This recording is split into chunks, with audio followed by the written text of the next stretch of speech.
तो नमस्कार साथियों, स्वागत है आपका हमारे चैनल पर। तो आज के इस वीडियो में हम जानेंगे मोहम्मद बिन तुगलक के बारे में। तो मोहम्मद बिन तुगलक जो है काफी ट्रेंड नाम रहता है, खास करके जब कोई शासक कुछ अच्छा नहीं कर पाते हैं या कुछ प्रधानमंत्री या कुछ नेता अच्छा नहीं कर पाते हैं, उल्टा पुल्टा काम करते हैं, तो ऐसे में उसका तुलना जो है मोहम्मद बिन तुगलक से करते हैं लोग। तो वही मोहम्मद बिन तुगलक के बारे में हम आज के इस वीडियो में जानेंगे और जानेंगे कि आखिर इतनी चर्चा या इसकी तुलना दूसरे शासक से क्यों की जाती है। आखिर भारत वर्तमान में जो राजा होते हैं, शासक होते हैं, उसकी तुलना क्यों की जाती है। तो आप लोगों को बता दें, मोहम्मद बिन तुगलक गयासुद्दीन तुगलक का बेटा था।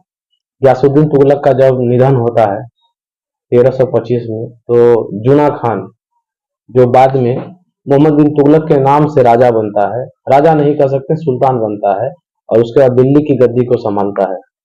उन्होंने अपने शासनकाल में कई कार्य किए, कुछ अच्छे काम भी किए और बहुत बुरे काम भी किए। तो अच्छे काम का मतलब ये है कि वो कुछ काम ऐसे किए जो कि जनता के हित में था, और कुछ ऐसे काम किए जिससे जनता परेशान हो चुकी थी। और जनता इसके काम को देखते हुए जनता ने इसकी तुलना जो लोग जो थे, इसे काम को कहते थे कि ये पागल है, इसको पागल राजा की उपाधि दे दिया था जनता। तो इन्होंने एक बार क्या किया कि अपनी जो राजधानी थी दिल्ली, तो दिल्ली से अपनी राजधानी बदल करके वह देवगिरी कर दिया और देवगिरी का नाम बदलकर दौलताबाद कर दिया। और लोगों को दिल्ली छोड़ने के लिए मजबूर किया गया और अमीरों का दमन किया गया। लोग परेशान हो गए, काफी लोग पलायन के दौरान डेथ कर गए। तो फिर बाद में उन्होंने क्या किया, दौलताबाद से दिल्ली ले आए। इसके पीछे राजा की जो मंशा हो, सुल्तान की जो मंशा हो, उसकी अलग बात है।